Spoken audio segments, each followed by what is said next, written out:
اس وقت ہم اس مبارک پتھر کے پاس موجود ہیں. پتہ نہیں اس کو پتھر کہنا بھی مناسب ہوگا کہ نہیں، کیونکہ دکھنے میں تو یہ آپ کو پتھر لگ رہا ہوگا، لیکن یہ صرف پتھر نہیں ہے. ایک بار آپ تہجد کے وقت شاہ قطب عالم رحمۃ اللہ تعالی علیہ رات کے اندھیرے میں گھر سے باہر نکلے اور پیر پہ ٹھوکر لگی، تو آپ نے کچھ اس طرح ارشاد فرمایا کہ کیا معلوم پتھر ہے، کنکر ہے، لوہا ہے یا لکڑی ہے. یہ اپنی زبان سے 5 جملے ادا کیے. عجیب و غریب بات یہ میرے میٹھے اسلامی بھائیوں کہ یہ بتایا جاتا ہے کہ یہ 5 چیزیں، جی ہاں 4 چیزیں تو سمجھ آتی ہیں، کنکر، پتھر، لوہا یا لکڑی، لیکن 5ویں چیز نہ جانے کیا ہے وہ بھی اس میں موجود ہے. وہ کیسے؟ تو یہ انشاءاللہ ہم یہاں کے جو موجود اسلامی بھائی ان سے پوچھیں گے. یہ حضور پتھر ہے، یہ پتھر والی سائڈ ہے، ٹھیک ہے. آپ دیکھ رہے ہوں گے بالکل چکنا اور بالکل کلیئر یہ پتھر ہے. اچھا یہ بتایا جا رہا ہے کہ یہ کنکر ہے، اور ہاتھ بھی لگائیں تو یہ کنکر کی فیل دیتا ہے، ٹھیک ہے. اچھا پھر ادھر آئیں تو یہ لوہا ہے، یعنی یہ آئرن ہے اور اس کو نکال کر بھی چیک کیا جا چکا ہے. اور یہ والی جو سائڈ ہے یہ لکڑی ہے، ٹھیک ہے. اب یہ 4 چیزیں ایک ہی جگہ میں، ایک ہی پتھر میں مکس ہیں. اور اب بتایا جا رہا ہے کہ یہ جو حصہ ہے جس کے بارے میں بتایا جا رہا ہے کہ نہ جانے کیا ہے، یہاں سے سنا ہے کہ انگریز لیبارٹری کے لیے یہ پیس بھی نکال کے لے گئے اور اب تک لیبارٹری نہیں بتا سکی ہے کہ نہ جانے کیا ہے. تو یہ اللہ والوں کی شان ہوتی ہے کہ ان کی زبان سے نکلا تو رب نے ویسا ہی فرما دیا. اگر کوئی دل میں تمنا ہے اور اگر اس پتھر کو اٹھایا جائے تو تمنا اگر پوری ہونی ہے تو یہ پتھر آسانی سے اڑ جاتا ہے، اور اگر نہیں ہونی تو یہ پتھر نہیں اڑتا. مجھے بتا رہے تھے اسلامی بھائی کہ 10-12 سال کا بچہ اپنے والد صاحب کے ساتھ یہاں آیا، بچے سے یہ پتھر آسانی سے اٹھ گیا، والد صاحب نہ اٹھا سکے. بہرحال یہ عجیب و غریب ضرور لگ رہا ہوگا آپ کو، لیکن یہ زندہ حقیقت ہے. اور یہ تو صراحتاً شرک ہے، وہ بالکل واضح قرآن میں آیت ہے. کہتے ہیں جی آپ نے یہ تو بتا دیا کہ صرف اللہ ہی سے دعا مانگیں گے، اللہ کے سوا کسی اور سے دعا نہیں مانگیں گے. یہ کہاں لکھا ہوا ہے؟ جی لکھا ہوا ہے، پہلے زمانوں میں نہیں لکھا ہوا تھا. پہلے آپ کے اوپر کوئی اللہ نے ایسی چیز مسلط نہیں کی تھی جو آپ کے ان شیطانی وسوسوں کا علاج کرتی. اب اللہ نے مسلط کر دی ہے. لکھا پرانا ہی ہوا تھا، نکالا میں نے. سورۃ النمل کی آیت نمبر 62. امن یجیب المضطر اذا دعا، بھلا بتاؤ تو کون ہے جو اضطراب اور پریشانی میں گھرے ہوئے شخص کی دعا کو سنتا ہے.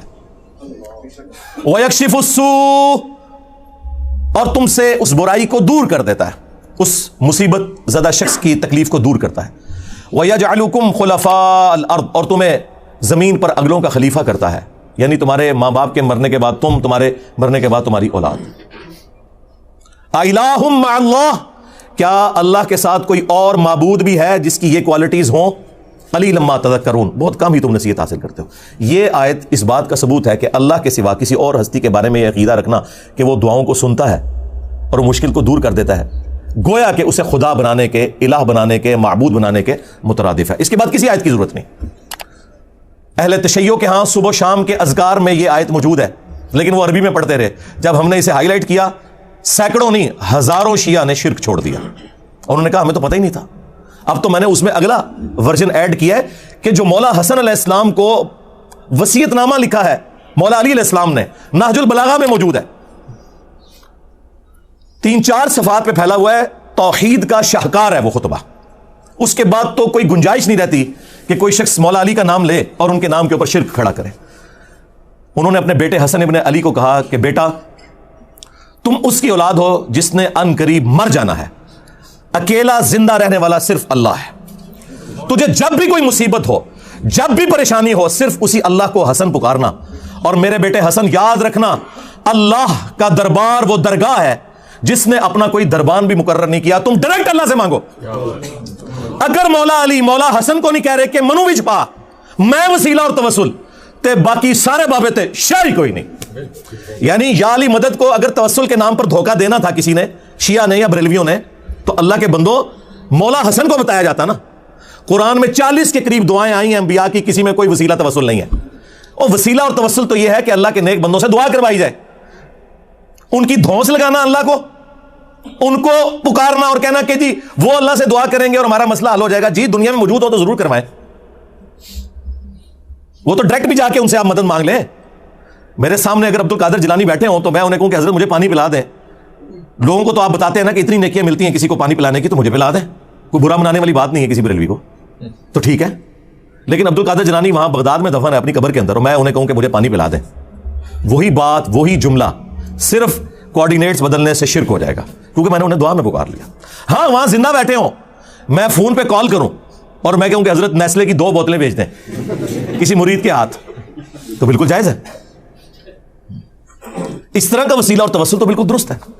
لیکن جو آپ نے کلیم کیا ہے یہ تو امت کو آپ نے شرک کی طرف لگا دیا. مسند احمد میں حدیث ہے کہ نبی علیہ السلام نے فرمایا کہ مومن کی جو دعا ہے، کسی مسلمان کی دعا، وہ کبھی بھی رائگاں نہیں جاتی، یا جو مانگا وہ مل جائے گا، یا اس کے بدلے کوئی اور بہتر نعم البدل، یا پھر قیامت کے دن وہ سٹور کر دی جائے گی دعا۔ اور ایک اور حدیث ہے جامع ترمذی میں کہ جو شخص یہ چاہتا ہے کہ مشکل اور پریشانی میں اس کی دعا قبول ہو، تو اسے چاہیے کہ وہ ان دنوں میں جب کہ اس کے لیے آسانی ہو اللہ کی طرف سے، خوشحال دنوں میں بھی اللہ سے دعا مانگا کرے۔ اور دعا کا پروٹوکول وہ بھی ترمذی میں آیا کہ آپ نے اللہ کی حمد اور درود شریف کے ذریعے متوجہ ہونا ہے، پھر اللہ تعالیٰ دعا قبول کرے گا۔ اور دعا کرنا، اللہ تعالیٰ سے مانگنا، یہ اللہ تعالیٰ کا حکم ہے، یہ آپشنل چیز نہیں ہے۔ اللہ تعالیٰ اس سے ناراض ہوتا ہے جو اللہ تعالیٰ سے دعا نہ کرے۔ ادعونی استجب لکم، اے میرے بندو مجھ سے مانگو میں عطا کروں گا۔ سورۃ المؤمن کی آیت نمبر 60 ہے۔ ان الذین یستکبرون عن عبادتی، بے شک جو لوگ مجھ سے دعا کرنے میں، عبادت کرنے میں، اور یہاں عبادت سے مراد دعا، تکبر کریں گے، میں انہیں ذلیل و خوار کر کے جہنم میں داخل کروں گا۔ اور یہ جو اس میں دعا کو عبادت کہا گیا وہ حدیث بھی ہے ابو داؤد کے اندر، ترمذی میں، ابن ماجہ میں، الدعاء هو العبادہ، دعا ہی تو عبادت ہے۔ پھر حضور نے اپنی بات کے ثبوت میں یہی آیت پڑھی، ادعونی استجب لکم، اے میرے بندو مجھ سے مانگو میں قبول کروں گا، اور جو مجھ سے مانگنے میں، دعا کرنے میں تکبر کریں گے، میں ذلیل و خوار کر کے انہیں جہنم میں داخل کروں گا۔ اللہ وہ بادشاہ اور شہنشاہ ہے کہ جس سے نہ مانگا جائے تو وہ ناراض ہو جاتا ہے، اور دنیا کے بادشاہ وہ ہیں جن سے مانگا جائے تو وہ ناراض ہوتے ہیں۔ یہ جناب فرق ہے۔ تو مولا حسن علیہ السلام کو جو مولا علی نے وصیت کی تھی وہ عین قرآن کے مطابق تھی، الحمدللہ۔ اگر یہ چیز آپ کی مان لی جائے تو اس پلانٹ ارتھ پہ سب سے بڑا اگر کوئی مشکل کشا ہے نا مخلوقات میں تو وہ سورج ہے۔ سورج کی وجہ سے زمین پہ زندگی آباد ہے، ساری فصلیں سورج کی وجہ سے اگتی ہیں، پکتی ہیں، ان کو جانور کھاتے ہیں، ہم کھاتے ہیں، جانوروں کو ہم کھاتے ہیں۔ یہ سب کا سب نظام، دنیا میں ہواؤں کا چلنا، بارش کا برسنا، گلیشیئرز کی فارم میں پانی کا سٹور ہونا، پھر سورج کی تپش سے اس کا پگھلنا، اور وہاں تک پہنچنا بھی ایویپوریٹ ہو کے سمندر سے، یہ سب کچھ سورج کی وجہ سے ہے۔ موسم بھی سورج کی وجہ سے بدلتے ہیں۔ سورج ختم ہو جائے اس زمین پہ زندگی ختم ہو جائے۔ آج تک ہمیں کبھی وہم بھی آیا کہ ہم سورج کو مدد کے لیے پکاریں؟ نیور۔ ہم کہتے ہیں اللہ نے اسے کام میں لگایا ہوا ہے۔ اگر تمہارے بابے کوئی کام کر بھی رہے ہیں، سپوز یہ جھوٹا عقیدہ for the sake of argument مان بھی لیا، تو کرنے دو ان کو یار، کیوں پکارتے ہو؟ اللہ کو پکارو۔ بارش کون برساتا ہے؟ اللہ۔ ڈیوٹی کس کی ہے؟ فرشتوں کی۔ اگر ہم فرشتوں سے بارش مانگیں گے، اور اللہ کے فضل سے آج تک کسی شیعہ بریلوی نے نہیں مانگی، نہ ان کے کسی مولوی نے، نہ میری سیدھی مانگنا شروع کر دیں کہ میکائیل بارش برسا دو کہ گرمی کا موسم قریب آ رہا ہے، نہ، یہ کام نہیں ہو سکتا۔ بخاری مسلم میں آیا نبی علیہ السلام نے صلاۃ الاستسقاء، بارش مانگنے کی نماز پڑھی، اس کے بعد دعا فرمائی ہے، دیٹس آل۔ یہ ہمارے نبی صلی اللہ علیہ وآلہ وسلم کی مبارک تعلیمات ہیں۔ تو یہ ہے رحمانی توحید کہ صرف اللہ کو پکارنا ہے دعا کے لیے، باقی ساری باتیں جو آپ کو بیچ میں بتائی جا رہی ہیں یہ دھوکہ بازی ہیں۔ اس پہ تو آپ کو پتا ہے میں گھنٹوں بول سکتا ہوں، یہ میرا فیوریٹ ٹاپک ہے۔ اس کائنات کی تخلیق کا مقصد ہی عقیدہ توحید کی پہچان ہے۔ تو میں نے وقتاً فوقتاً مختلف ویڈیوز ریکارڈ کروائی ہیں جو ہزاروں نہیں لاکھوں لوگوں کی ہدایت کا سبب بنا۔ لوگ مجھے کہتے ہیں دوبارہ ریکارڈ کروائیں، میں کہتا ہوں نہ، اس وقت جو میری کیفیت، جو سوز و گداز تھا وہ مجھے ہی پتا ہے، تو اسے دوبارہ ریکارڈ کرانے کی ضرورت نہیں ہے۔ ویسے میں نے اس سے بہتر فارم میں مختلف اوقات میں ویڈیوز ریکارڈ کروائی ہیں، ایک ایک ریفرنس لگا کے۔ 5 دھوکے یہ قرآن سے دیتے تھے امت کو، اور 5 احادیث سے اپنے بابوں کو پکارنا ثابت کرنے کے لیے میں نے بالکل موتیوں کی طرح ایک ایک چیز واضح کر کے کلیئر کیا اسے۔ وسیلہ اور توسل کے نام پہ دھوکہ دیتے تھے کہ جی انجینئر صاحب وسیلے کو نہیں مانتے، کون بدبخت ہوگا جو وسیلے کو نہ مانے؟ ہم ہی تو مان رہے ہیں کہ اللہ اور مخلوق کے درمیان وسیلہ پیغمبر ہیں، بابے نہیں ہیں۔ جدہ لوکی کلمہ پڑھ دے او محمد اور میاں محمد بخش اور، ہاں، تو وہ پھر میں نے ویڈیو ریکارڈ کروائی، وسیلہ اور توسل کے نام پر دھوکہ۔ نام وسیلے کا یوز کرتے ہیں اور پکارتے ہیں ڈائریکٹ بابے کو، استغاثہ کرتے ہیں، استعانت کو وسیلے کا نام دیا ہوا انہوں نے۔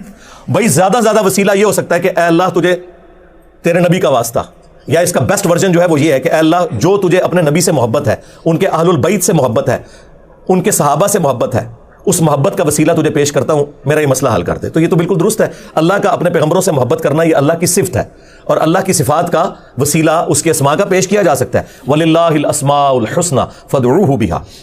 لیکن اس کی بنیاد پہ ڈائریکٹ بابا پکارنا شروع کر دیا آپ نے، تو یہ ہے شیطانی توحید۔ وہ کہتے ہیں جی ہم وسیلہ اس لیے ڈال رہے ہیں کہ اللہ نے حکم دیا ہے سورۃ المائدہ میں کہ ایمان والو وسیلے کو اختیار کر لو۔ اوے وسیلہ بھی پھر پنجابی کا تو نہیں ہوگا نا، وہ اللہ کا بتایا ہوا وسیلہ ہوگا نا، نیک اعمال کا وسیلہ، اللہ کے پیغمبروں کا وسیلہ، کہ ان کے ذریعے آپ نے اللہ تک پہنچنا ہے۔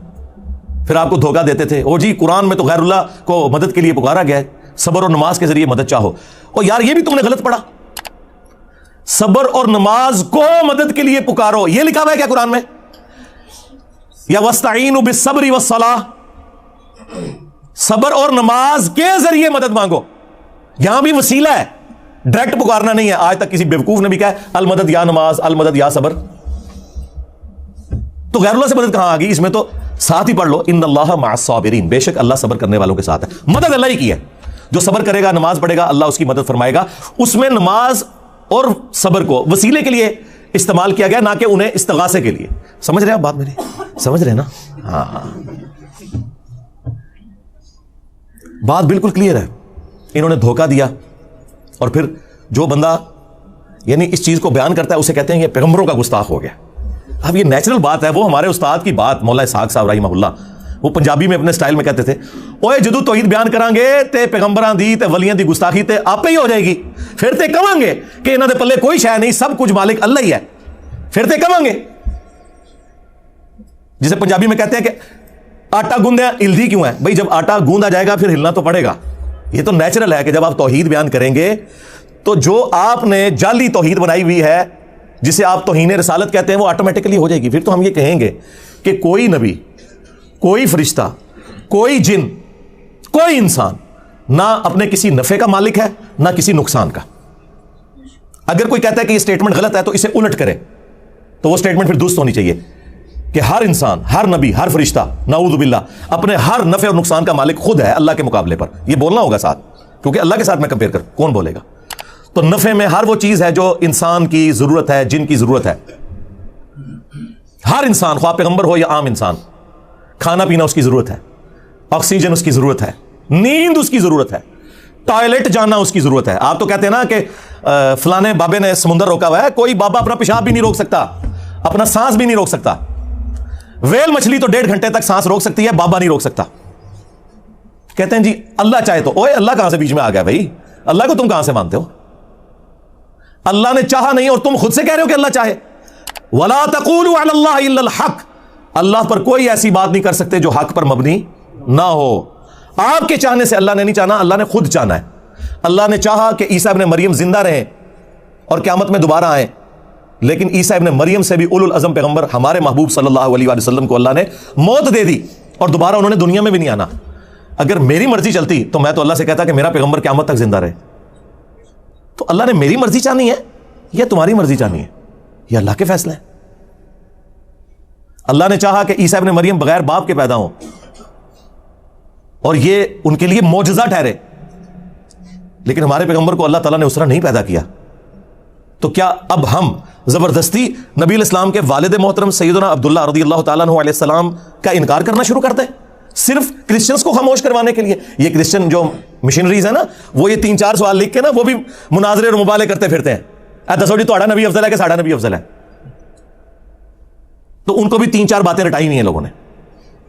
اس طرح کر کے اللہ کی مرضی کے اوپر اپنی مرضی ڈالنا، یہ شیطانی توحید ہے۔ رحمانی توحید وہ ہے جو پیغمبر بتائیں گے۔ اور پھر آپ اکثر ان علماء سے سنیں گے، ایک بہت بڑے بریلوی عالم ہیں ڈاکٹر اشرف آصف جلالی صاحب، میں ان کی بڑی عزت کرتا ہوں، ماشاءاللہ بعض چیزیں ان کی بڑی ایکسٹرا آرڈنری ہیں، لیکن وہ سال میں ایک دفعہ توحید کانفرنس کرواتے ہیں اور اس کانفرنس میں صرف توحید بیان نہیں ہوتی، باقی سب کچھ بیان ہوتا ہے۔ اور وہ توحید کانفرنس یہ نہیں کہ وہ بتائیں کہ توحید کیا ہے، توحید کانفرنس ان کی یہ ہوتی ہے کہ ہم جو بزرگ بابوں کو بیچ میں ڈالے ہوئے ہیں اور ان کو ہم نے جو مشکل کشا بنایا ہوا ہے نا، اے بھی ثابت ہے۔ ہاں سمجھ آئی؟ تو وہ توحید کانفرنس نہیں ہے، وہ شیطانی توحید کانفرنس ہے۔ رحمانی توحید کانفرنس وہ ہے جو قرآن و سنت سے بیان ہو۔ اچھا پھر ان کے پاس ایک ہی بہانہ ہے جو تمام مولوی آپ کو بریلوی ہوں شیعہ ہوں ریپیٹ کرتے ہوئے نظر آئیں گے، او جی شیطان نے بھی پیغمبر کی تعظیم کرنے سے انکار کر دیا تھا، تو لہذا جو پیغمبر کی تعظیم نہ کرے وہ شیطانی توحید پہ ہے۔ پہلے تو ہم آپ کو پھکی نہیں پھکا دیتے ہیں، ہاں اگلا ورژن اینٹی وینم الزامی جواب، کہ اگر تعظیم وہ ہے جو ان کے ماننے والے کلیم کر رہے ہیں تو پھر تم 2.25 ارب کرسچنز کے کہنے کے اوپر عیسیٰ ابن مریم کو اللہ کا بیٹا مان کر ان کی تعظیم کیوں نہیں کرتے؟ وہ تو کہہ رہے ہیں تم توہین کر رہے ہو، تو یہ کیا کہیں گے کہ نہیں تعظیم کا یہ مطلب نہیں کہ اللہ کے مقابلے پہ کھڑے ہو جائیں. ہائے مسد کے, یہی تو ہم کہہ رہے ہیں, ہم بھی یہی سمجھانا چاہ رہے ہیں آپ کو کہ تعظیم کا یہ قطعاً مقصد نہیں ہے کہ آپ پیغمبروں کے مقابلے پہ کھڑا کر دیں. تو اس جواب کے بدلے میں غصے میں آ کر اگر کرسچنز کہیں کہ تم عیسیٰ کی تعظیم نہیں کرتے تو کیا بریلویوں کو اور شیعوں کو غصہ نہیں آئے گا کہ یار ہم تعظیم کر رہے ہیں لیکن عیسیٰ ابن مریم اللہ کے بیٹے نہیں ہیں, وہ معبود نہیں ہے. وہ کہیں گے نہیں, جب تک تم یہ نہیں مانو گے ان کی تعظیم ہوگی نہیں. تو یہ کیا کہیں گے کہ ہم وہ تعظیم مانیں گے جو ثابت ہے, جو نہیں ثابت وہ نہیں مانیں گے. تو سرکار یہی بات ہم آپ کو سمجھا رہے ہیں. اب آپ آ جائیں اس شیطانی توحید جس کو آپ کہہ رہے ہیں جو رحمانی توحید ہے, اور اسے خام خواہ آپ نے شیطان کے کھاتے میں ڈالا ہوا ہے کہ شیطان نے پیغمبر کی تعظیم کرنے سے انکار کر دیا تھا. اور ایک تو مولانا صاحب نے مجھے ٹونٹ کرواتے ہوئے یہاں تک کہا کہ جی انجینئر صاحب کل کو یہ کہیں گے کہ جو شیطان نے کہا تھا کہ اللہ کے جیسا ہے ہی کوئی نہیں, آدم تے شاہی کوئی نہیں. اللہ کے بندو, یہ شیطان نے کب کہا تھا؟ آپ کے کان میں آ کے کہا تھا. قرآن میں تو قصہ آدم اور ابلیس 7 دفعہ آیا ہے, اس میں تو کہیں نہیں لکھا کہ شیطان نے یہ کہا تھا کہ اللہ کے جیسا ہے ہی کوئی نہیں, آدم تے شاہی کوئی نہیں. اس نے یہ کہا تھا میرے جیسا ہے ہی کوئی نہیں, آدم تے شاہی کوئی نہیں. اس نے آدم علیہ السلام کے مقابلے پہ بابا کھڑا کر لیا تھا جو تم لوگ کرتے ہو. وہاں وہ بابا خود تھا, یہاں تم نے اپنے بابے کھڑے کیے ہیں. کبھی کسی بزرگ کو کھڑا کر لیتے ہو, کبھی کسی امام کو کھڑا کر لیتے ہو, اور کبھی نعوذ باللہ زبردستی کسی پیغمبر کو لا کے کھڑا کر دیتے ہو. پیغمبروں کا کوئی قصور نہیں, تمہارا قصور ہے. سورۃ الاعراف پڑھ کے دیکھ لیں, اللہ تعالیٰ نے وہم نکالا ہے. اللہ نے پوچھا ہے کہ تجھے مسئلہ کیا ہے, تو اس نے کیا جواب میں کہا تھا؟ انا خیر من, میں سے بہتر ہوں. تو نے مجھے آگ سے پیدا کیا, اسے مٹی سے پیدا کیا. اس نے یہ تو کہا ہی نہیں ہے کہ اے اللہ میں تجھے سجدہ کروں گا, اس کو نہیں کروں گا. یہ تو جھگڑا ہی نہیں تھا. اگر یہ بات کرنی ہوتی تو حضرت جبرائیل علیہ السلام کر لیتے. اور بھائی توحید کا مطلب یہ ہے کہ اگر اللہ تمہیں یہ حکم دینا کہ کسی جانور کے آگے بھی جھکنا ہے تو ہم جھکیں گے. اللہ کا حکم ماننا رحمانی توحید ہے, اور اللہ کا حکم نہ ماننا شیطانی توحید ہے. تو شیطان نے اللہ کی حکم عدولی کی تھی اور آدم کے مقابلے پہ اپنے آپ کو کھڑا کیا تھا, اللہ کو نہیں کھڑا کیا اس نے. لیکن یہ جاہل لوگ اپنی شیطانی توحید کو بچانے کی خاطر جان بوجھ کے آپ کو اکثر یہی کہتے ہوئے نظر آئیں گے کہ جی پیغمبر کی تعظیم سے انکار کر دیا تھا. آگے بھی چلو, پیغمبر کی تعظیم سے انکار کر کے ایک بابا کھڑا کیا تھا جو خود بابا تھا, وہ بنا ہوا اپنے آپ کے اندر. اللہ کے مقابلے پہ نہیں بات کر رہا تھا, وہ کہہ رہا تھا میں اس سے بہتر ہوں. اور تم لوگ بھی یہی کر رہے ہو. اور کشف المحجوب میں سبحانی ما اعظم شأنی کو وہ ڈیفینڈ کر رہے ہیں کہ میں پاک ہوں, میری شان بڑی بلند ہے, اور قیامت کے دن میرا جھنڈا محمد کے جھنڈے سے بھی بڑا ہوگا, اور محمد اور تمام انبیاء میرے جھنڈے کے نیچے ہوں گے. اور میں یہ قسمیاں کہتا ہوں نعوذ باللہ, اور لعنت آ تیرے عقیدے اوپر. تنو کھنگن نہیں دینا کسی نے, تو قسمہ چگنا پھرنا ہے. وہ کہتا نہیں وہ اللہ ان کے منہ سے بول رہا تھا. توبہ توبہ توبہ. یہ ہے وہ شیطانی توحید کہ اللہ جو ہے وہ بابوں کے منہ سے بولتا ہے. اور اللہ تو پیغمبروں کے منہ سے نہیں بولتا. وما ينطق عن الهوى ان هو الا وحی یوحى. یہ اپنی خواہش نفس سے کچھ نہیں کہتے, یہ وہی کہتے ہیں جو اللہ انہیں وہی کرتا ہے. وہی کرتا ہے, منہ سے بولتا نہیں ہے. تو انہوں نے کئی ایک دھوکے مشہور کیے ہوئے تھے. اللہ کے فضل سے میری ویڈیوز نے ان کے سارے دھوکے ہمیشہ کے لیے ختم کر دیے. اب ان کے پلے کوئی شے نہیں, اب صرف ان کے بابوں کی میمز بنیں گی بس.